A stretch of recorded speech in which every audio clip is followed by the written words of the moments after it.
অনুষ্ঠান থেকে সবাইকে আমাদের আন্তরিক প্রীতি ও শুভেচ্ছা। আমরা সাহিত্য বলি, শিল্প বলি, আসলে এ হচ্ছে মানুষের আত্মপরিচয়ের অন্বেষা। আমরা আমাদের সাহিত্যে সব সময়ই আমাদের আত্মপরিচয়ের অন্বেষণ করে চলেছি। এই অন্বেষণ জাতির জন্যে, ব্যক্তির জন্যে, সমষ্টির জন্যে।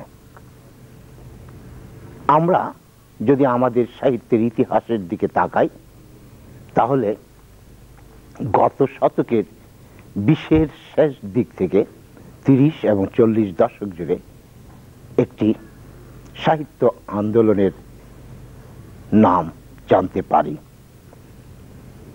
মুসলিম সাহিত্য সমাজ নামে একটি সংগঠনকে ঘিরে সে সময় কয়েকজন কৃতি সাহিত্যিক, চিন্তাবিদ, মননশীল লেখক শিখা নামে একটি সাহিত্য পত্রিকার জন্ম দিয়েছিলেন। এই শিখা এক সময় কালে শিখা গোষ্ঠী নামে পরিচিত হয়েছিল। আসলে মুসলিম সাহিত্য সমাজের মুখপত্র শিখা ছিল বাংলাদেশের বাঙালি মুসলমানের আত্মপরিচয়েরই অন্বেষা। সুপ্রিয় দর্শক বন্ধুরা, শিখা গোষ্ঠীর শিখা পত্রিকা এবং সেই সময়ের সামাজিক সাংস্কৃতিক প্রসঙ্গ নিয়ে আমরা আমাদের আজকের পর্বে একটি আলোচনা অনুষ্ঠানের সংযোজন করেছি। সেই সঙ্গে আরো একটি নতুন পর্ব থাকবে, আমার প্রিয় বই। তাছাড়া অন্যান্য প্রসঙ্গ তো থাকছে। চলুন তাহলে আজকের বইপত্র অনুষ্ঠানে।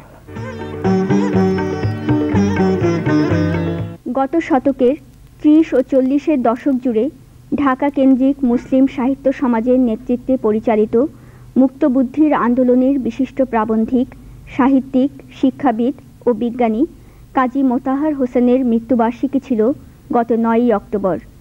সাহিত্য ও সংস্কৃতি সেবী হিসেবে খ্যাত কাজী মোতাহার হোসেন ছিলেন মুসলিম সাহিত্য সমাজের প্রতিষ্ঠাতাদের একজন। ধর্ম, সমাজ, শিল্প, সাহিত্য, সঙ্গীত, শিক্ষা, সংস্কৃতি ও বিজ্ঞান বিষয়ে তিনি বহু প্রবন্ধ রচনা করেন। ভাষা আন্দোলনেও তার অবদান ছিল উল্লেখযোগ্য। 1897 সালে কুষ্টিয়ার কুমারখালীর লক্ষ্মীপুর গ্রামে তার জন্ম। বইপত্র থেকে তার স্মৃতির উদ্দেশ্যে নিবেদন করছি আন্তরিক শ্রদ্ধাঞ্জলি। আধুনিক বাংলা কবিতার কালজয়ী কবি জীবনানন্দ দাশ।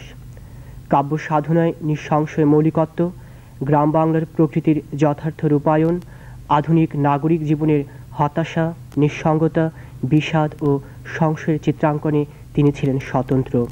তাঁর প্রকাশিত গ্রন্থগুলোর মাঝে রয়েছে ঝরা পালক, ধূসর পাণ্ডুলিপি, বনলতা সেন, 7টি তারার তিমির, রূপসী বাংলা ইত্যাদি। 1899 সালের 17 ফেব্রুয়ারি তাঁর জন্ম এবং 1954 সালের 22 অক্টোবর এক ট্রাম দুর্ঘটনায় তিনি মৃত্যুবরণ করেন। বইপত্রের স্মরণ পর্বে কবি জীবনানন্দ দাশের অমর স্মৃতি গভীর শ্রদ্ধাভরে স্মরণ করছি। বাংলা কথা সাহিত্যের অন্যতম শ্রেষ্ঠ রূপকার সৈয়দ ওয়ালিউল্লাহ। 1922 সালের 15 আগস্ট চট্টগ্রামের 16 শহরে তার জন্ম। ব্যক্তিজীবন ও সমাজ সমস্যার পটভূমিতে ধর্মীয় ও সামাজিক কুসংস্কার, মূল্যবোধের বিপর্যয় এবং মানসিক স্খলন পতনের আলেখ্য তার রচনায় চিত্রিত হয়েছে উজ্জ্বলভাবে। তার উল্লেখযোগ্য রচনার মধ্যে রয়েছে উপন্যাস লাল সালু, চাঁদের অমাবস্যা, কাদো নদী কাদো, ছোট গল্প নয়নচারা, 2 তীর এবং গল্প সমগ্র।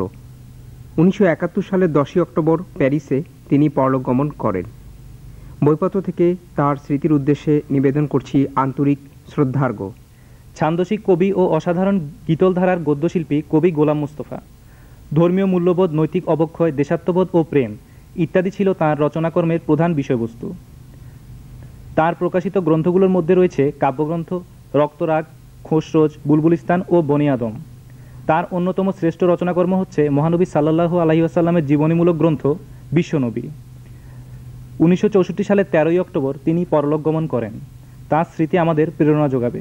বাংলা কবিতার অন্যতম বিশিষ্ট কবি ফরুক আহমদ। 1918 সালে যশোরের মাঝাইলে তাঁর জন্ম। আরবি ফার্সি শব্দ প্রয়োগের নৈপুণ্যে, বিষয়বস্তু ও আঙ্গিকে বাংলা কবিতায় তিনি যোগ করেন এক বিশেষ অভিনবত্ব। তাঁর প্রকাশিত গ্রন্থগুলোর মাঝে রয়েছে কাব্যগ্রন্থ সাত সাগরের মাঝি, সিরাজা মুনিরা, কাব্যনাট্য নওফেল ও হাতেম এবং শিশুতোষ গ্রন্থ পাখির বাসা ইত্যাদি। মুসলিম পুনরুজ্জীবনবাদী কবি ফরুক আহমেদের মৃত্যুবার্ষিকী 19 অক্টোবর। তাঁর দুর্মর স্মৃতি আমাদের জন্য পাথেয় হয়ে আছে। আমার প্রিয় বই পর্বে আজ উপস্থিত আছেন স্বনামধন্য প্রাবন্ধিক, গবেষক, কথাসাহিত্যিক ফখরুজ্জামান চৌধুরী। তবে সব পরিচয় ছাপিয়ে তিনি আমাদের কাছে একজন কৃতি অনুবাদক হিসাবেই পরিচিত। ইংরেজি থেকে বাংলায়, বাংলা থেকে ইংরেজিতে তিনি নিরন্তর অনুবাদ কর্মটি করে চলেছেন।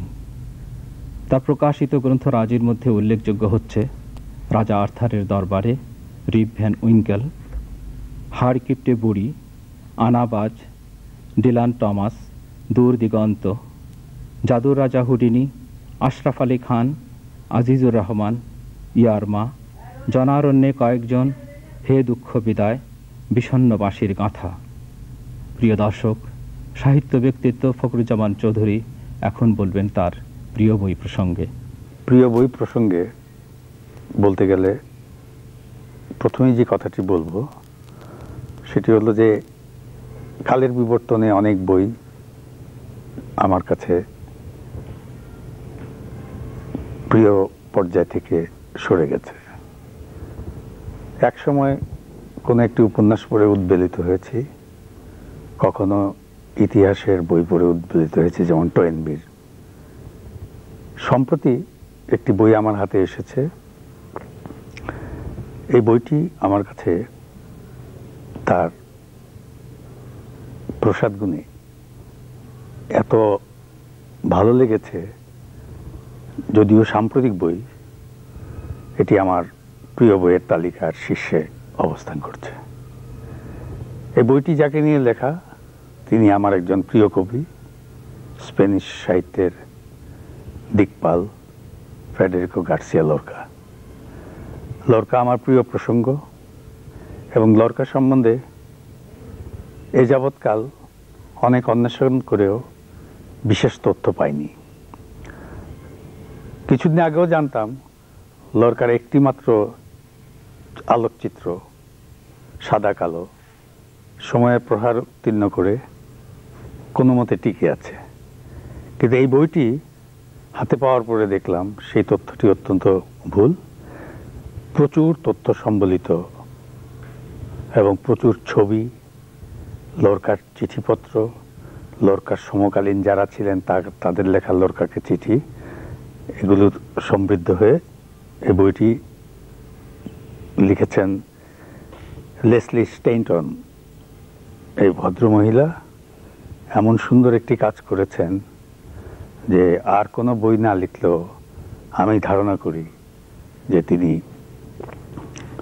বহু বছর পাঠকের স্মৃতিতে বেঁচে থাকবেন। ফেডেরিকো গার্সিয়া লোরকা আমরা জানি অত্যন্ত স্বল্পায়ু মানুষ। 1899 থেকে 1936 পর্যন্ত তার জীবনকাল। এই স্বল্প জীবনে তিনি যেখানে হাত দিয়েছেন, কবিতা, নাটক, লোককাহিনী ভিত্তিক নাটক, সবখানি সোনার ফসল ফলিয়েছেন। সমাজ সচেতন ছিলেন। তিনি যখন তার যৌবনের উদ্দীপ্ত দিনগুলোতে মাদ্রিদের কাফেতে তুমুল আড্ডা দেন, তখন স্পেনে গৃহযুদ্ধ শুরু হয়ে যায় এবং সেই যুদ্ধে লোরকা অংশগ্রহণ করেছিলেন ফ্যালেঞ্জিস্টদের বিরুদ্ধে, এবং সেই যুদ্ধে ফ্যালেঞ্জিস্টদের হাতে তিনি নিহত হয়েছিলেন এবং বলা হয় তার সমাধি খুঁজে পাওয়া যায়নি। এই যে মানুষটি, তিনি তার এই স্বল্প জীবনে বহু ভূখণ্ডে ভ্রমণ করেছেন, পোশাকি বিদ্যা তার তেমন ছিল না, কিন্তু তিনি ছিলেন স্বশিক্ষিত। গভীর মনস্কতায় অধ্যয়ন করেছেন স্পেনের ইতিহাস। তিনি মার্কিন যুক্তরাষ্ট্র ভ্রমণ করেছেন, ল্যাটিন আমেরিকায় ভ্রমণ করেছেন। তার সঙ্গে সখ্য ছিল পাবলো নেরুদার, সালভাদর ডালি, হুয়ান রেমন হিমেনেজ, তৎকালীন সব সেরা স্রষ্টাদের সঙ্গে। এবং এই যে লরকার জীবনচরিত, যেটির কথা বললাম, লেসলি স্টেইনটনের লেখা, এই বইটিকে তিনি বলেছেন এ ড্রিম অফ লাইফ, জীবনের স্বপ্ন। আসলে এই বইটি এক নিঃশ্বাসে তো কোনো বই পড়া যায় না, তবে এই বইটি যখন পড়ে কেউ কারো পড়ার সুযোগ হবে, আমি অনুরোধ করব তিনি অন্য লেখা, অন্য পড়াশোনা বাদ দিয়ে শুধু এই বইটিতে যেন নিমগ্ন থাকেন, তাহলে এই বইটির প্রতি সুবিচার করা হবে। সাহিত্যে কে নোবেল পুরস্কার পাবেন তা নিয়ে প্রতি বছরই চলে নানা রকম জল্পনা কল্পনা। সাহিত্যিক মহলে সব আলাপ আলোচনার অবসান ঘটিয়ে এবছরের নোবেল সাহিত্য পুরস্কার জয় করলেন হাঙ্গেরির ঔপন্যাসিক ইমরে কার্তেস। সুইডিশ একাডেমির এক ঘোষণায় বলা হয়, কার্তেস তার লেখায় সামাজিক শক্তির কাছে মানুষের বন্দিত্বের বিরুদ্ধে ব্যক্তি মানুষের বেঁচে থাকা ও পরিত্রাণের পথ নির্দেশের চেষ্টা করেছেন। হাঙ্গেরির এই বিখ্যাত ঔপন্যাসিকের বর্তমান বয়স ৭২। তার প্রথম উপন্যাস ফেটলেস প্রকাশিত হয় ১৯৭৫ সালে। তার অন্য দুটি বিখ্যাত উপন্যাস হল Kaddish for a child not born এবং ফিয়াস্কো। বর্তমানে তিনি লিখছেন লিকুইডেশন নামে একটি উপন্যাস। কার্তেস হাঙ্গেরির জাতীয় ভাষা ম্যাগিয়ার ভাষায় সাহিত্য চর্চা করেন। নোবেল পুরস্কার পাওয়ার পর ইমরে কার্তেস তার প্রতিক্রিয়া ব্যক্ত করে বলেন, পূর্ব ইউরোপের দেশগুলোর মধ্যে এই পুরস্কার অনেক প্রত্যাশার জন্ম দিবে এবং অবহেলিত হাঙ্গেরীয় সাহিত্যের প্রতি বিশ্ববাসীর মনোযোগ আকৃষ্ট করবে। অনেক লেখক লেখার বিষয় সংক্ষেপে লেখেন, অনেক লেখক আবার লেখার সময় বিস্তারিত লেখেন এবং প্রচুর শব্দ ব্যবহার করেন। লেখক জীবনে সবচেয়ে বেশি শব্দ লেখার জন্য রেকর্ড বইতে স্থান করে নিয়েছেন একজন ব্রিটিশ লেখক। এই ইংরেজ লেখকের নাম চার্লস হ্যামিল্টন। তিনি ফ্রাঙ্ক রিচার্ডস নামে সমধিক পরিচিত।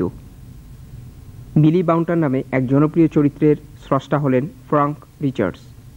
স্কুল ছাত্রের এই চরিত্রটি ব্রিটেনের পাঠকদের মাঝে দারুণ জনপ্রিয় ছিল। ফ্রাঙ্ক রিচার্ডস তার লেখক জীবনে ৭২ থেকে ৭৫ মিলিয়ন শব্দ লিখেছেন। হ্যারি পটার সিরিজের পাঠকদের জন্য সুখবর। আগামী ২ মাসের মধ্যে প্রকাশিত হতে যাচ্ছে হ্যারি পটার সিরিজের ৫ম খণ্ড। লেখিকা জে.কে. রাউলিং বলেছেন, ৫ম খণ্ডটি লেখার কাজ প্রায় শেষ হয়ে গেছে, খুব তাড়াতাড়ি বাজারে আসবে এটি। এই খণ্ডটির নাম দেওয়া হয়েছে Harry Potter and the order of Phoenix. এখানে উল্লেখ্য যে এই সিরিজের প্রথম বই Harry Potter and the philosopher stone ১৯৯৭ সালে প্রকাশিত হওয়ার পর ২.৪ মিলিয়ন কপি বিক্রি হয় এবং দারুণ জনপ্রিয়তা পায়। হ্যারি পটারের গল্প নিয়ে তৈরি হয়েছে একাধিক ব্যবসা সফল ছবি। এই সিরিজের সর্বশেষ বই Harry Potter and the goblet of fire প্রকাশিত হয় ২০০০ সালে। লেখিকা বলেছেন তিনি এই সিরিজের আরও ২টো বই লিখবেন, অর্থাৎ ৭টি বইতে শেষ হবে হ্যারি পটার সিরিজ।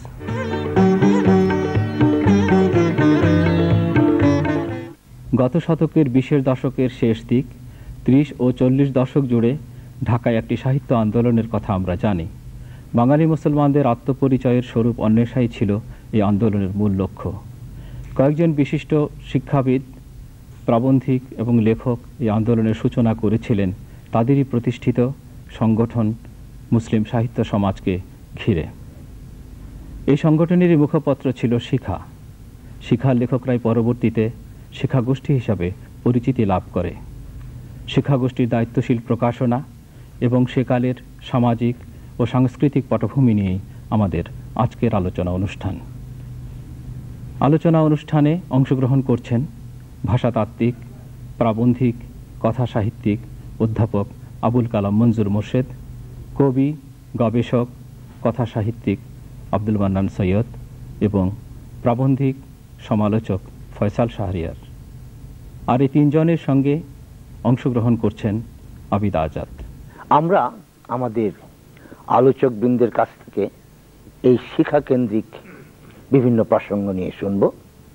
প্রথমেই আমি মুসলিম সাহিত্য সমাজের সে সময়কার বিশদ বলার জন্য আহ্বান জানাচ্ছি অধ্যাপক আবুল কালাম মঞ্জুর মুর্শেদকে।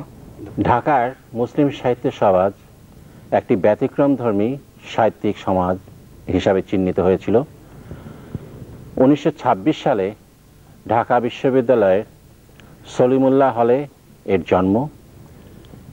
এই সমিতি প্রতিষ্ঠার পেছনে যে দুজন বিশেষভাবে জড়িত ছিলেন তারা হলেন আবুল হোসেন এবং কাজী আব্দুল ওদুদ। এদের সঙ্গে আরও অনেকে জড়িয়েছিলেন, যেমন কাজী মোতাহার হোসেন, আবুল ফজল থেকে শুরু করে সেকালের প্রগতিশীল সাহিত্যিকরা। এদের বেশিরভাগই ছিলেন সে সময় ঢাকা কলেজ এবং ঢাকা বিশ্ববিদ্যালয়ের শিক্ষকবৃন্দ এবং প্রগতিশীল কিছু লেখক।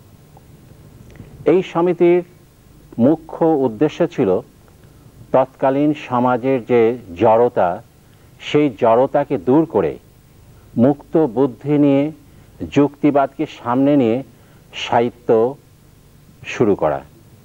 মুসলমানদের মধ্যে এই সেদিন স্থায়ী হয়নি। 1926 খ্রিস্টাব্দের পর 1936 খ্রিস্টাব্দে এই সাহিত্য সমাজ বন্ধ হয়ে যায়। এর অবশ্য একাধিক কারণ আছে। সেই সময়কার সামাজিক, রাজনৈতিক এবং অন্যান্য কারণের জন্যে এই সাহিত্য সমাজ সে সময় বন্ধ হয়ে যায়। তবে এটা ঠিক, যে দুজন এই সাহিত্য সমাজের প্রাণকেন্দ্র ছিলেন তারা ঢাকা থেকে চলে যাওয়ার ফলেই মূলত এই সাহিত্য সমাজ বেশি দূর আর এগোতে পারেননি। কাজী আব্দুল ওদুদ ঢাকা থেকে কলকাতায় চলে গিয়েছিলেন। আবুল হোসেন ঢাকা বিশ্ববিদ্যালয়ে তখন অধ্যাপক ছিলেন, তিনিও কলকাতায় চলে যান। আবুল ফজল এবং কবি আব্দুল কাদির তাদের কার্যপ্রদেশ উপলক্ষে ঢাকা থেকে অন্যান্য শহরে চলে যান। এই সাহিত্য সমাজের সবচেয়ে বড় বৈশিষ্ট্য হচ্ছে সে সময় জড়তার বিরুদ্ধে বিদ্রোহ করে মুক্ত বুদ্ধির প্রচলন করা। এই উদ্দেশ্যে সমিতির সদস্যরা মাসের বিভিন্ন সময় একত্রিত হতেন এবং বছরে একবার বার্ষিক সম্মেলন করতেন।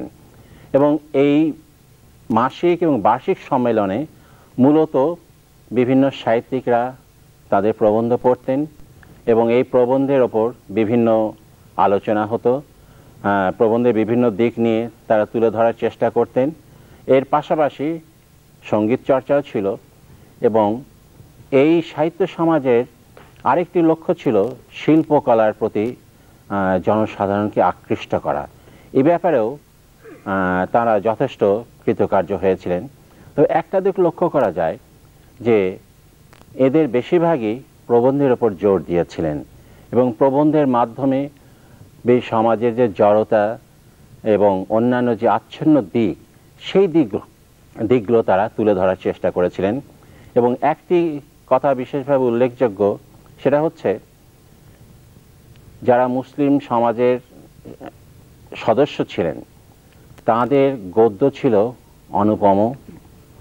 একটা বিশেষ ভঙ্গির মাধ্যমে তারা এই যুক্তিবাদকে প্রাধান্য দিয়ে বিভিন্ন প্রবন্ধ লিখতেন এবং এই কারণে সে সময় এই মুসলিম সমাজকে, সাহিত্য সমাজকে কেন্দ্র করে ঢাকায় বিপুল আলোড়নের সৃষ্টি হয়েছিল এবং অসংখ্য মুক্ত চেতনার সম্পন্ন সাহিত্যিকরা এদের দলে এসে যোগ দিয়েছিলেন।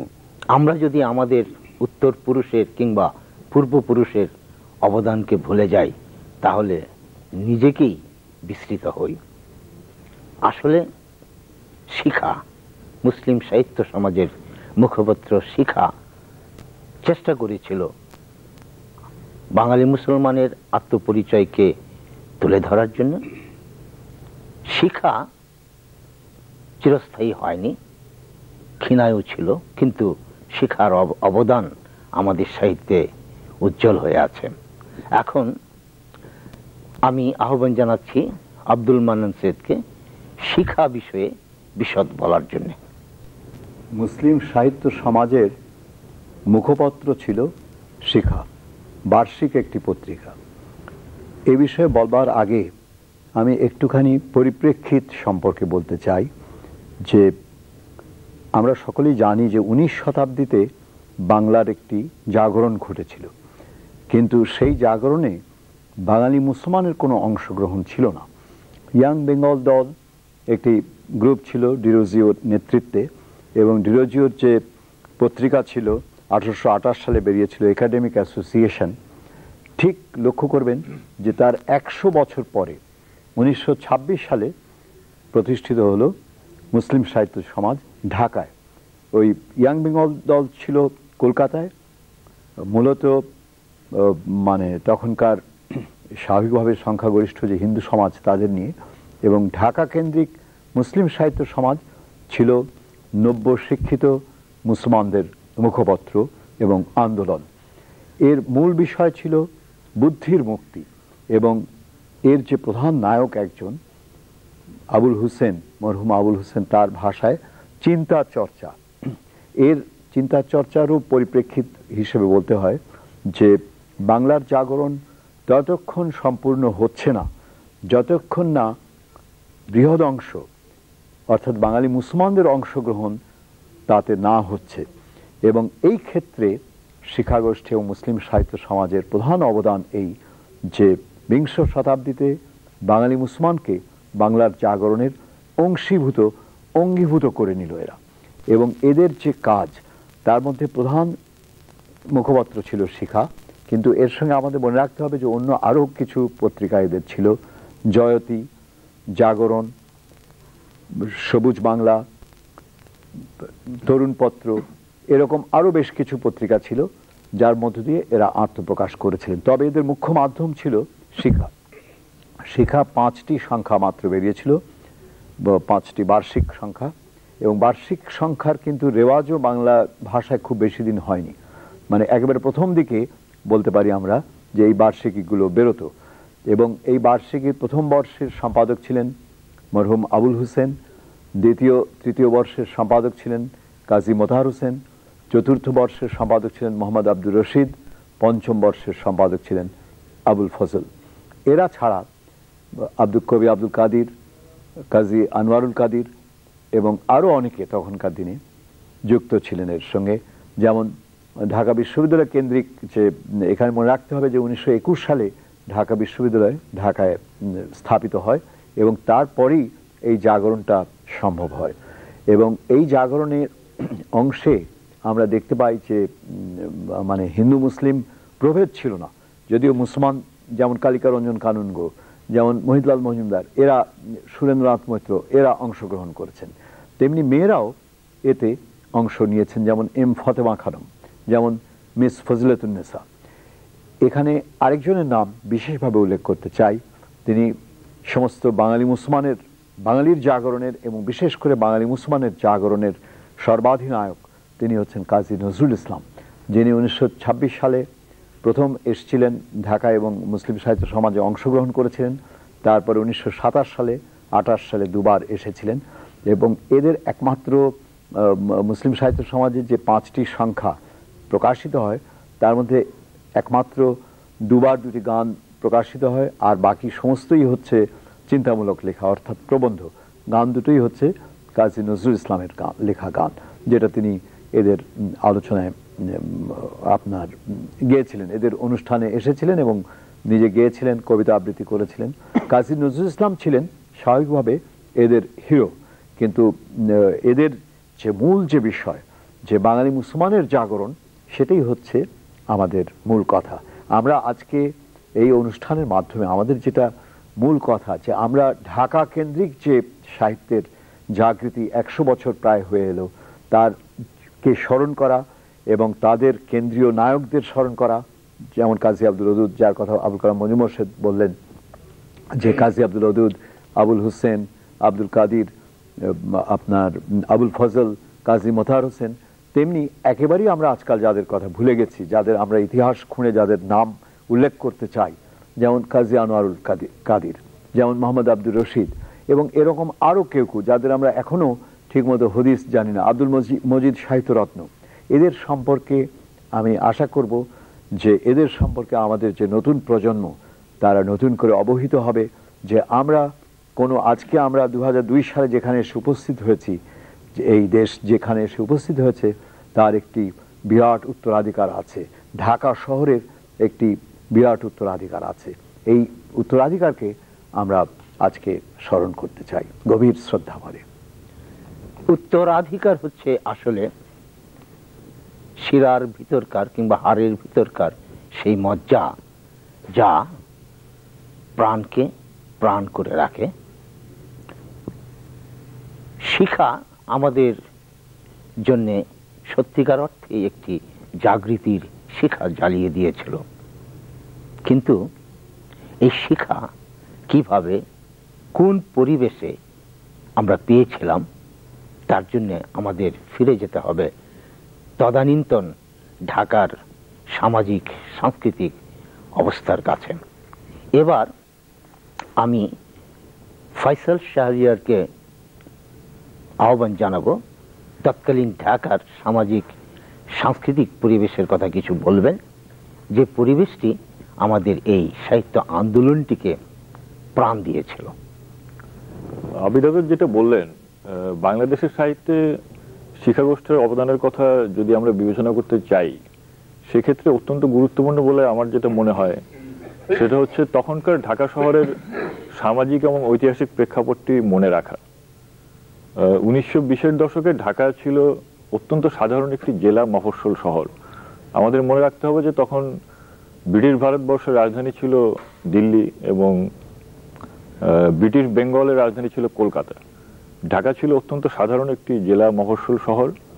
যদিও 1921-এ ঢাকা বিশ্ববিদ্যালয় প্রতিষ্ঠিত হওয়ার পরে তা বোধহয় কিছুটা কৌলিন্য অর্জন করেছিল, কিন্তু তখনও ঢাকার ভৌগোলিক সীমা সদরঘাটের বুড়িগঙ্গা থেকে নবাবপুর লেভেল ক্রসিং পর্যন্ত, এর বাইরে নয়।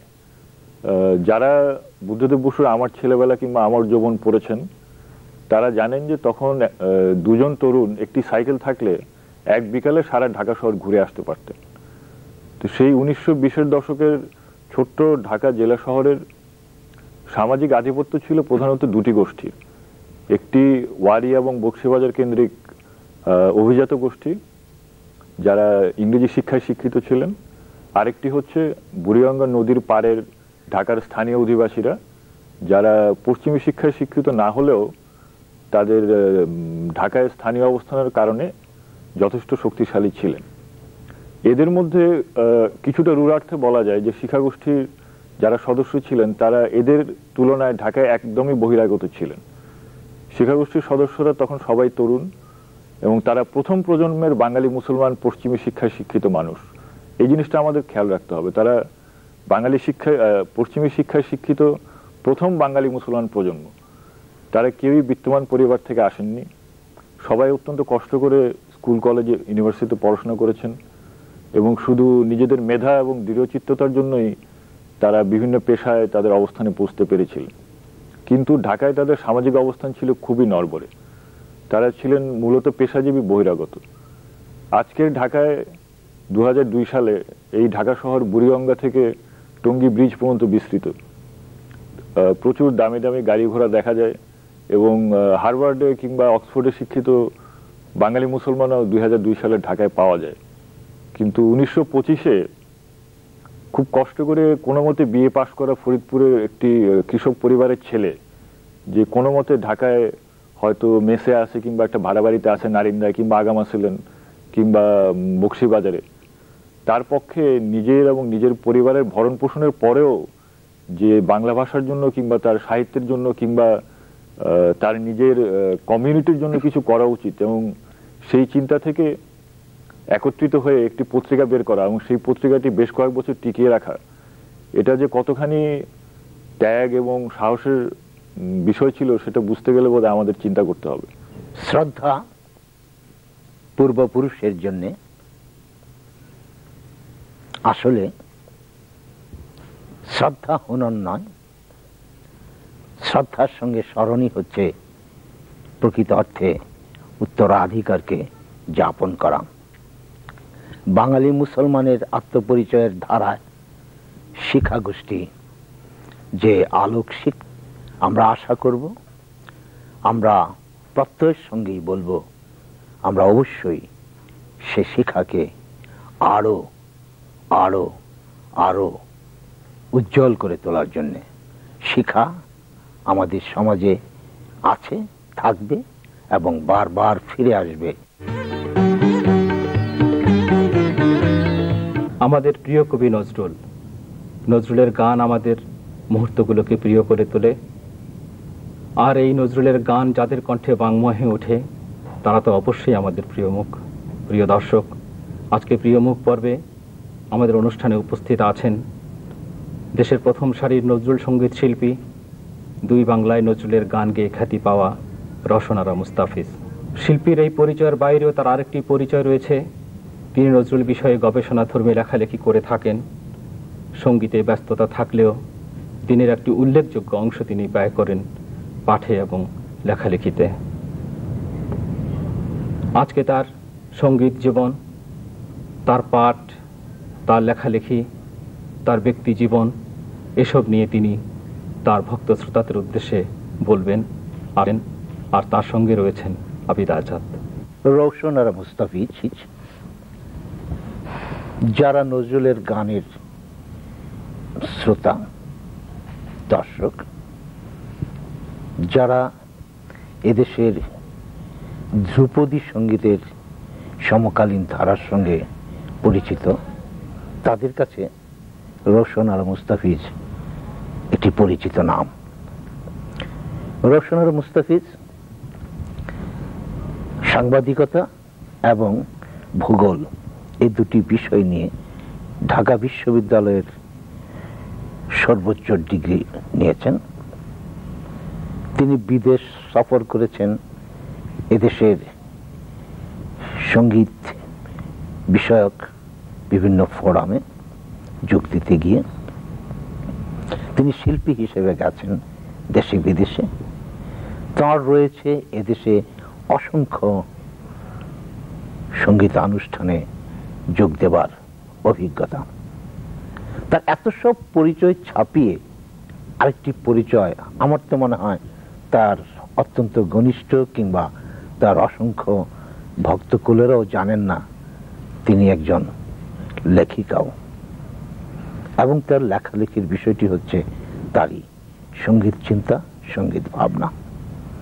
আমরা আমাদের বইপত্র অনুষ্ঠানে এদেশের অন্যতম বিশিষ্ট সঙ্গীত শিল্পী, নজরুল সঙ্গীত শিল্পী রওশন আরা মুস্তাফিজকে আমাদের সাহিত্যের পাঠকদের সঙ্গে পরিচয় করিয়ে দেওয়ার জন্য আজকে আমন্ত্রণ জানিয়ে নিয়ে এসেছি। আমরা তার সঙ্গীতের স্মৃতি বিস্মৃতির কথা তো শুনবই, সেই সঙ্গে তার লেখালেখির কথাও শুনব। প্রথমেই আমি রওশন আরা মুস্তাফিজের কাছ থেকে জানতে চাই, সঙ্গীত সাধনার পাশাপাশি এই যে লেখালেখির বিষয়টি, এটি কোন দায়িত্ববোধ থেকে আপনি শুরু করেছেন? আমি যেহেতু একজন সঙ্গীত শিল্পী, সেজন্য আমার লেখালেখির ক্ষেত্র, বিশেষ করে নজরুল সঙ্গীতের প্রতি আমার যে মমত্ববোধ আছে, সেই জন্য আমি আমার লেখালেখির ক্ষেত্রটা নজরুল সঙ্গীতের মধ্যেই আবদ্ধ রেখেছি। এছাড়াও আমি উচ্চাঙ্গ সঙ্গীতের উপর লেখালেখি করি, কিন্তু নজরুলের গানের বিভিন্ন দিক নিয়ে আমি চর্চা করেছি এবং আমি দেখেছি যে বিভিন্ন সময় তার গানের সুরের ক্ষেত্রে এই যে বিভিন্ন জন বিভিন্নভাবে গাইছে, কেন তার সুরের এত বিকৃতি হচ্ছে, সুরের বিকৃতি ছাড়াও আরো তার বাণীর কিছু কিছু ক্ষেত্রে তার বাণীর পরিবর্তন করা হয়েছে এবং কেন হয়েছে, এসব বিষয় কিন্তু আমাকে, যখন আমি চর্চা করেছি তখন আমাকে বেশ ভাবিত করে তুলেছে যে নজরুল সঙ্গীত যেহেতু আমি চর্চা করি, আমি সেই ছোটবেলা থেকে নজরুল সঙ্গীত চর্চা করি এবং নজরুল সঙ্গীতের যাতে শুদ্ধভাবে নজরুল সঙ্গীত পরিবেশিত হয় সেদিকে আমি বরাবরই লক্ষ্য রেখেছি। এবং সেহেতু আমি ভেবেছি যে এই যে নজরুল সঙ্গীত নিয়ে নানা ধরনের কথাবার্তা, নানা ধরনের সমস্যা, এইসব সমস্যার সমাধান কিভাবে করা যায়। বাজারে আমরা দেখেছি যে বহু ধরনের নজরুল সঙ্গীতের স্বরলিপির বই বেরিয়েছে। এইসব স্বরলিপির বই দেখে যারা গান তুলেছে, যেসব শিক্ষার্থীরা গান তুলেছে, হ্যাঁ, তারা দেখেছে যে এখান থেকে গান তোলা সত্ত্বেও হয়তো যখন কোনো প্রতিযোগিতায় একজন শিশু প্রতিযোগী, আমি প্রায় নানা শিশুদের যখন প্রতিযোগিতার ক্ষেত্রে আমাকে ডাকা হতো, তো আমি গিয়েছি, তো দেখেছি যে অনেক ছোট ছোট শিশুরা খুব সুন্দর গাইছে, নজরুল সঙ্গীত খুব সুন্দর গাইছে, কিন্তু তাকে প্রতিযোগিতায় পুরস্কার দেওয়া যাচ্ছে না, শুধুমাত্র সে ভুল সুরে গাইছে বলে। তো এই বোধটাই আপনাকে শুদ্ধভাবে নজরুল সঙ্গীত চর্চার জন্য এই বোধ থেকে আপনি লেখালেখিটা শুরু করেছেন? হ্যাঁ, এই বোধ থেকে আমি লেখালেখি শুরু করেছি। তাহলে ভাবি আমি আরেকটি বিষয় জানতে চাই, শুধু নজরুলের সঙ্গীত বিষয়টাই আপনার লেখালেখির বিষয়? নজরুলের অন্য সাহিত্য যেমন কবিতা কিংবা তার গদ্য রচনা কিংবা তার ছোট গল্প, এই বিষয়ে কি আপনাকে কখনো ভাবিত করেছে যে আপনি এই বিষয়ে? হ্যাঁ, না, এই বিষয়ে আমাকে ভাবিত করেছে, এবং এই ক্ষেত্রেও বিশাল ক্ষেত্র।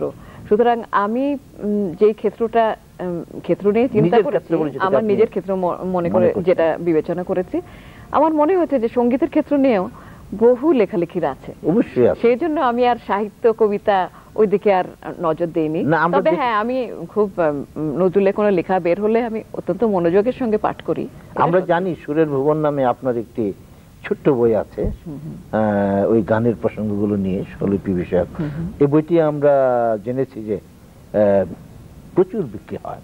হ্যাঁ, তো এই যে প্রচুর বিক্রি হওয়া একটি বইয়ের লেখিকা, এই জন্য আপনি কি আলাদাভাবে খুব গৌরব বোধ করেন? অবশ্যই করেন, আমি মনে করব।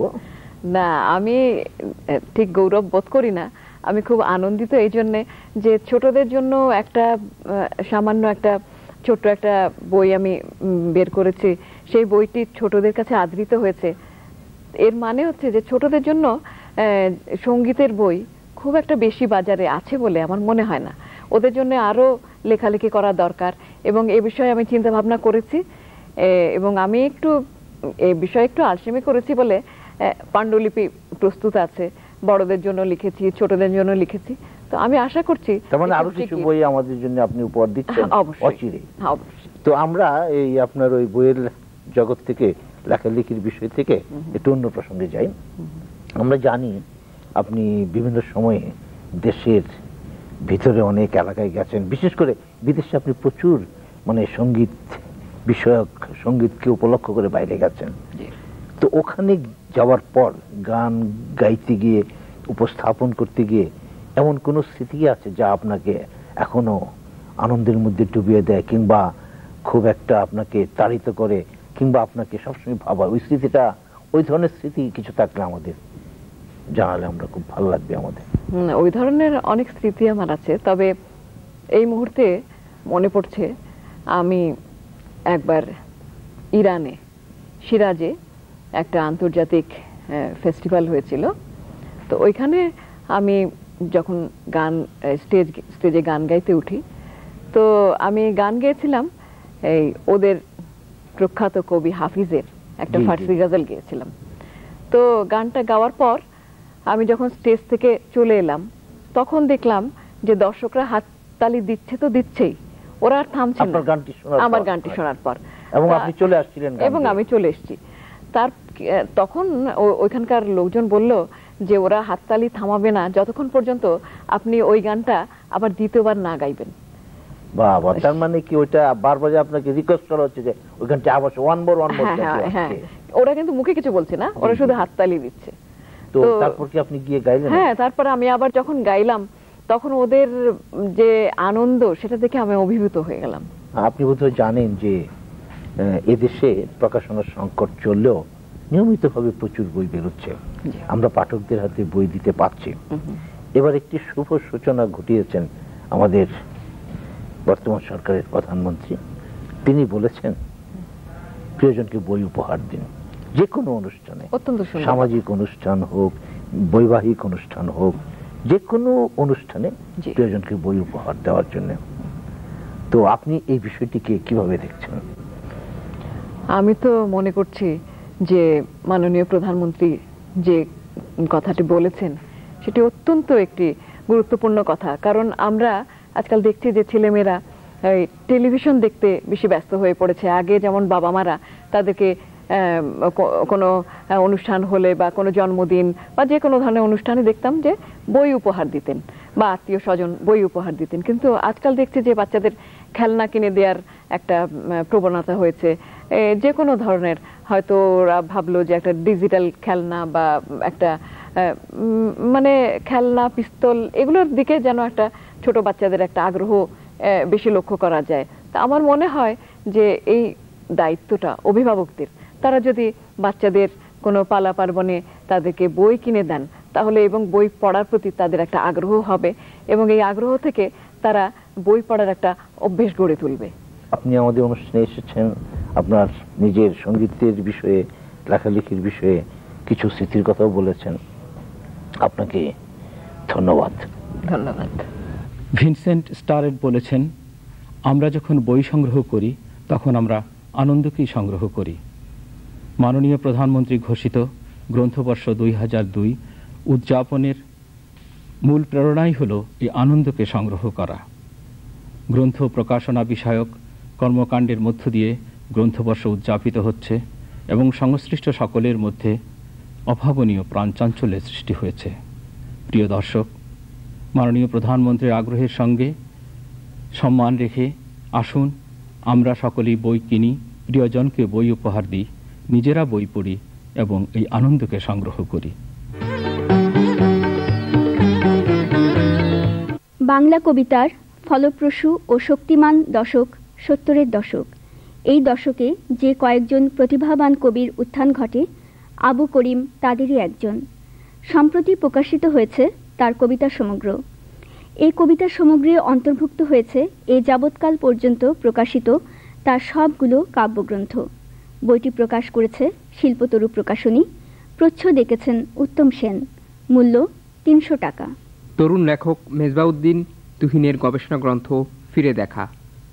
গ্রন্থভুক্ত প্রবন্ধগুলোর মধ্য দিয়ে লেখক আমাদের ইতিহাস ও সংস্কৃতির দিকে ফিরে তাকাতে চেয়েছেন। বাংলার কাদামাটি, মানুষ, তার যাপিত জীবন এবং পরিবেশ সহজেই খুঁজে পাওয়া যায় এই বইটিতে। বিষয়ের সঙ্গে সঙ্গতি রেখে সংযোজিত হয়েছে বেশ কিছু আলোকচিত্র। কথা প্রকাশ বের করেছে বইটি। প্রচ্ছদ ও অলঙ্করণ করেছেন কাজী সাইফুদ্দিন আব্বাস। মূল্য 150 টাকা। ডক্টর মুহাম্মদ মুস্তাফিজুর রহমানের গবেষণা গ্রন্থ কুরআনের পরিভাষা। পবিত্র কুরআনে ব্যবহৃত শব্দগুলোকে 3 ভাগে ভাগ করে এর আবিধানিক ও পারিভাষিক অর্থ উপস্থাপিত হয়েছে গ্রন্থটিতে। কুরআনকে কুরআন দিয়ে বোঝার এবং অনুধাবন করার লক্ষ্যেই মূলত এ গ্রন্থ প্রকাশ। এর ফলে কুরআনের মূল শিক্ষা হৃদয়ঙ্গম করা সহজ হবে বলে আশা করা যায়। বইটি বের করেছে কামিয়াব প্রকাশন। প্রচ্ছদ এঁকেছেন সাবু। মূল্য 90 টাকা। কবি ও গবেষক ময়ূখ চৌধুরীর প্রবন্ধ গ্রন্থ 19 শতকের নবচেতনা ও বাংলা কাব্যের গতি প্রকৃতি। 19 শতকে সৃজনশীলতার উন্মেষ ও অন্তরায়, উদ্দেশ্য ও তার ব্যবহারিক মাত্রা, কাব্যচিন্তনে বিচিত্রমুখী দ্বন্দ্ব ও তার পরিণাম, 19 শতকের বাঙালি সমাজ এবং আধুনিক জীবন জিজ্ঞাসা ইত্যাদি বিষয়গুলোকে লেখক গভীর ও শৈল্পিক দৃষ্টিভঙ্গি থেকে বিশ্লেষণ করেছেন। বইটি প্রকাশ করেছে অ্যাডন পাবলিকেশন। গ্রন্থটির প্রচ্ছদ পরিকল্পনা করেছেন লেখক নিজেই।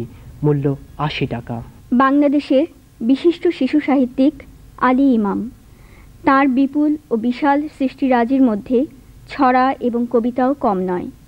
ইতোমধ্যেই 5টি কবিতার বই বেরিয়েছে তার। বইগুলোর নাম ঢলপ্রহর, হিজল কাঠের নাও, সবুজ খাতা, তোমাদের জন্য এবং ঘাসের ডগায় হলুদ ফড়িং। এই 5টি গ্রন্থ একত্রিত হয়ে এবার বের হলো কিশোর কবিতা সমগ্র, একটি গীতি নৃত্যনাট্যসহ 86টি ছড়ার এক চমৎকার সংকলন। আলী ইমামের ছড়ায় দেশ, প্রকৃতি ও নিসর্গের এমন এক দোতনা রয়েছে যা পাঠককে নতুন এক অভিজ্ঞতার মুখোমুখি দাঁড় করায়। শৈলী প্রকাশন বের করেছে বইটি। প্রচ্ছদ এঁকেছেন পিয়ার মোহাম্মদ। মূল্য 100 টাকা। মোহাম্মদ নুরুন নবীর ছড়া গ্রন্থ সবুজ ঘেরা গাও, রঙিন পালের নাও। 22টি শিশুতোষ ছড়ার এক চমৎকার সংকলন। বিষয় ও অন্তমিলের চমৎকারিত্ব ছড়াগুলোর বৈশিষ্ট্য। রয়েছে পাতায় পাতায় ছবি। ছবি এঁকেছেন শিল্পী শওকাতুজ্জামান। প্রচ্ছদ এঁকেছেন শিল্পী হাশেম খান। ছড়া গ্রন্থটি বের করেছে এক প্রকাশনী। মূল্য 30 টাকা। জাহানারা রৌফের কিশোর পাঠ্য ছড়া গ্রন্থ রাজরতনের গল্প। ভাষা ও ছন্দের মাধুর্যে রাজ ও রতন নামে দুই কিশোরের দুঃখ ভারাক্রান্ত দিনলিপি উপস্থাপিত হয়েছে এখানে। শিশু কিশোরদের মানসিক উৎকর্ষ সাধনে এই বই বিশেষ সহায়ক হবে বলে আশা করা যায়। উৎস প্রকাশন থেকে বেরিয়েছে বইটি। প্রচ্ছদ ও অলঙ্করণ করেছেন সন্তু সাহা। মূল্য 60 টাকা। বিশিষ্ট সাহিত্যিক, সাংবাদিক, কলামিস্ট, কবি, গীতিকার, ইসলামী চিন্তাবিদ ও সংগঠক রুহুল আমিন খানের দেশ, জাতি, রাষ্ট্র শীর্ষক কলামের কিছু নির্বাচিত নিবন্ধ নিয়ে প্রকাশিত হয়েছে দেশ, জাতি, রাষ্ট্র শিরোনামে একটি সংকলন গ্রন্থ। গ্রন্থভুক্ত প্রতিটি কলামে লেখক বাংলাদেশ সহ মুসলিম বিশ্বের সমসাময়িক গুরুত্বপূর্ণ ঘটনাগুলোকে অত্যন্ত নিষ্ঠার সঙ্গে মূল্যায়ন ও বিশ্লেষণ করেছেন। বইটি প্রকাশ করেছে বাতায়ন প্রকাশন। প্রচ্ছদ অলঙ্করণ করেছেন শিকদার আবুল বাশার। মূল্য 250 টাকা। কথাশিল্পী ঝর্ণা দাস পুরকায়স্থের নতুন উপন্যাস নীল জোছনার ঝঙ্কার। ধাঙ্গর জীবনকে উপজীব্য করে গড়ে উঠেছে এর কাহিনী। ধাঙ্গরদের জীবনযাপন, জন্ম, মৃত্যু, কুসংস্কার ও আনন্দ বেদনার অমীয় চিত্র লেখিকার সহমর্মিতায় ও নান্দনিক বর্ণনাভঙ্গিতে উপস্থাপিত হয়েছে। ধাঙ্গরদের মুখের ভাষার এমন সাবলীল ব্যবহার বাংলা কথা সাহিত্যে বিরল।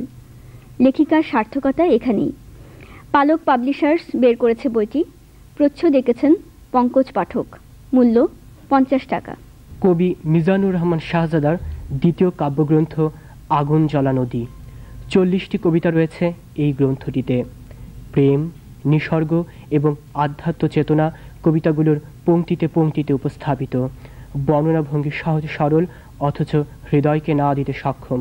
বইটি বের করেছে তানিয়া বুক ডিপো। প্রচ্ছদ এঁকেছেন ধ্রুবয়েশ। মূল্য 45 টাকা। তরুণ কবি সৈয়দ শাহিন রিজভীর কাব্যগ্রন্থ জলমার বেলে অবগাহন। 47টি কবিতার এক নিটোল সংকলন। প্রেম, নিসর্গ এবং গ্রামীণ জনপদ শাহিনের কবিতায় সাবলীলতা খুঁজে পায়। বিষয় বৈচিত্র্যের পাশাপাশি কবিতাগুলোতে রয়েছে ছন্দ বৈচিত্র্য। উপমা, উৎপ্রেক্ষা আর চিত্রকল্পের অনন্য যোগ সাজসে গ্রন্থভুক্ত কবিতাগুলো পেয়েছে বহুমাত্রিকতা। বাংলা একাডেমি থেকে প্রকাশিত হয়েছে বইটি। শিল্পী কাইয়ুম চৌধুরীর পরিকল্পনায়। প্রচ্ছদ দেখেছেন উত্তম সেন। মূল্য 30 টাকা।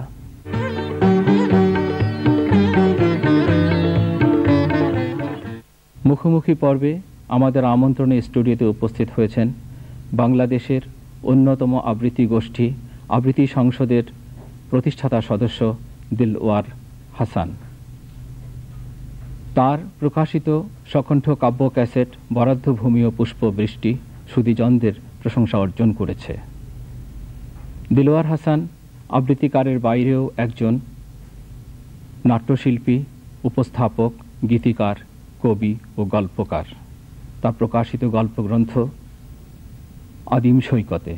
দিলওয়ার হাসানের সঙ্গে আবৃত্তির কলাকুশলতা ও প্রাসঙ্গিক বিষয় নিয়ে তার সঙ্গে কথা বলছেন শাকিল রিয়াজ। প্রথমে কবিতা, তারপর আবৃত্তি, অর্থাৎ আবৃত্তি শিল্প গড়ে উঠেছে কবিতাকে কেন্দ্র করে। এই মুহূর্তে বাংলাদেশে আবৃত্তি শিল্পের একটি জোয়ার এসেছে। বেশ কিছু আবৃত্তি সংগঠন গড়ে উঠেছে। অনেক দক্ষ আবৃত্তিকারকেও আমরা পেয়েছি। দুলার ভাই, আবৃত্তি সংসদের অন্যতম প্রতিষ্ঠাতা আপনি, তো আপনি আমাদের বলবেন আপনাদের সেই প্রতিষ্ঠাকালীন সময়ের কথা এবং আবৃত্তি চর্চার বর্তমান অবস্থা। বর্তমানে দিয়ে শুরু করি যে আজকে শুধু ঢাকা এবং প্রধান প্রধান শহরগুলোতেই নয়, বাংলাদেশের প্রায় মফস্বল শহরগুলোতে এবং গ্রামেগঞ্জেও আবৃত্তি চর্চা হচ্ছে। আগেও হতো। আবৃত্তি তো পুরনো শিল্প। 1000 বছর আগে, তারও আগে মিশরে এবং এদেশেও নানাভাবে আবৃত্তি করা হতো। চর্যাপদ থেকে শুরু করে পদাবলী, তারপর পুঁথিপাঠ, এই ধরনটা পাল্টে পাল্টে সুর প্রধান আবৃত্তিগুলো আধুনিক হয়ে আসলো মাইকেল মধুসূদন দত্ত থেকে। তারপর আবৃত্তি চলছে। কিন্তু যে আবৃত্তির একটি আলাদা অঙ্গন, আবৃত্তির শিল্প হিসেবে প্রতিষ্ঠা কিন্তু তেমন ছিল না। ব্যক্তিগতভাবে যারা আবৃত্তি করতেন, হয়তো অন্য মাধ্যমের সঙ্গে জড়িত ছিলেন, এটা ছিল একটি তাদের পার্শ্ব চর্চা। তো স্বাধীনতার পর আমরা সেই সুযোগ পেয়েছিলাম। বাংলাদেশের স্বাধীনতার পর 74-এর শেষের দিকে ঢাকা বিশ্ববিদ্যালয়ের বাংলা বিভাগের কয়েকজন ছাত্রছাত্রী আমরা একত্রিত হই এবং সেখানে আবৃত্তি শিল্প নিয়ে আমরা ভাবি। ডক্টর মোহাম্মদ মনিরুজ্জামান ছিলেন ঢাকা বিশ্ববিদ্যালয়ের বাংলা বিভাগে, শুনলাম তিনিও আবৃত্তিতে উৎসাহী। তার কাছে আমরা গেলাম, আমার সঙ্গে ছিল মানিক মাহবুবুর রহমান, তারপরে অনেকেই জুটে গেল, শফিক কামাল, ক্যামেলিয়া, তারপরে কাজী আরিফ, প্রজ্ঞা, সোহেল সামাদ, এমনি অনেক অনেক ভালো ভালো শিল্পীরা আমরা গড়ে তুললাম। আমরা নীরবে কাজ করলাম, জানি যে দেশে নেই, আমাদেরকে জাতীয়ভাবে কাজ করতে হবে, গড়ে তুলতে হবে। এটা প্রতিষ্ঠা শেষ পর্যন্ত আমরা গভীরভাবে শিকড় প্রথিত করতে চাইলাম। এই হিসেবে আমরা নীরবে কাজ করলাম।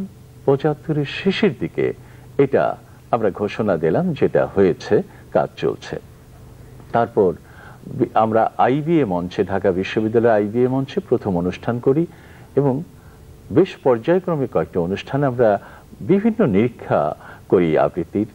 একটি অনুষ্ঠান আমার মনে আছে যে ১৩ রকম ভাবে আবৃত্তির উপস্থাপন আমরা করেছিলাম। সেই সূত্র ধরে যে আমরা কিন্তু আরেকটি জিনিস করেছিলাম যে আবৃত্তি চর্চার জন্য শুদ্ধ উচ্চারণ এবং তাকে একটু চর্চার সুযোগ দেওয়ার জন্য একটি ক্লাস শুরু করেছিলাম টিএসসিতে। আজকে কিন্তু সেই ধারা চলছে, সারা দেশে তো চর্চা চলছে, ১০০-র উপর গোষ্ঠী হয়েছে। অথচ আবৃত্তির যে গোষ্ঠী হতে পারে এটা কিন্তু আগে কেউ ভাবিনি, হেসেছে অনেকে, কিন্তু আমরা দমিনি আমরা কাজ করেছি, এটাকে অন্য স্তরে ছড়িয়ে দেওয়ার চেষ্টা করেছি। কবি রবার্ট ফ্রস্ট একটা কথা বলেছিলেন যে অনুবাদ হলে কবিতা থেকে যেটা হারিয়ে যায় সেটাই আসলে কবিতা। তো অনেকে বলেন যে আবৃত্তির ক্ষেত্রে কথাটা সত্য, অর্থাৎ খুব ভালো আবৃত্তি হলেও কবিতার সার কিন্তু হারিয়ে যেতে পারে। হ্যাঁ, হারিয়ে যেতে পারে, কিন্তু অনেক সময় আবার ব্যঞ্জনা নতুনও নিয়ে আসে। হারিয়ে যায় সেখানে যেখানে আবৃত্তিকাররা কবিতাটা বেশিভাবে উপলব্ধি করতে পারলেন না, চর্চা করলেন না, কণ্ঠে ধারণ করলেন না, সেই ক্ষেত্রে কিন্তু সত্যি হারিয়ে যায় এবং সেটা আমাদের কাম্য নয়। কিন্তু আমরা আশা করব সত্যিকার আবৃত্তিকারদের কাছ থেকে যে ওই কবিতাটির মধ্যে যে ভাব ব্যঞ্জন আছে তাকে উপলব্ধি করে, আত্মস্থ করে সেই কবিতার আত্মাকে তার কণ্ঠে ছড়িয়ে দেবেন, সেখানে শিল্প সৃষ্টি হয়ে যাবে। সেখানে কিন্তু আলাদা ব্যঞ্জনা পায়। অনেক সময় কবিতা পড়তে পড়তে দেখা যায় যে অনেক জায়গায় বোঝা গেল না, ঠেকে ঠেকে পড়লো, কিন্তু আবৃত্তিকার যখন আবৃত্তি করছেন তখন শ্রোতারা কিন্তু নতুন ব্যঞ্জনায় তাকে উপলব্ধি করেন, অনেক বেশি বুঝতে পারেন। সেক্ষেত্রে কিন্তু একটু আবৃত্তিকারদের যোগ্য হয়। যেমন কোনোখানে ব্যর্থতার জন্য, আবৃত্তিকারের ব্যর্থতার জন্য কবিতাটা নষ্ট হয়ে যেতে পারে, সেটা আমাদের প্রার্থনীয় নয়। আমাদের আয়োজনে আপনি এসেছেন, আপনাকে অসংখ্য ধন্যবাদ। আপনাকেও ধন্যবাদ, সবাইকে ধন্যবাদ। বইপত্রের পাতাগুলো ফুরিয়ে এলো, আমাদের এখনই বিদায় নিতে হবে। বিদায়ের আগে আমরা আমাদের আগামী অনুষ্ঠানগুলো উপভোগ করার জন্য আপনাদের আগাম আমন্ত্রণ জানিয়ে রাখছি। ধন্যবাদ।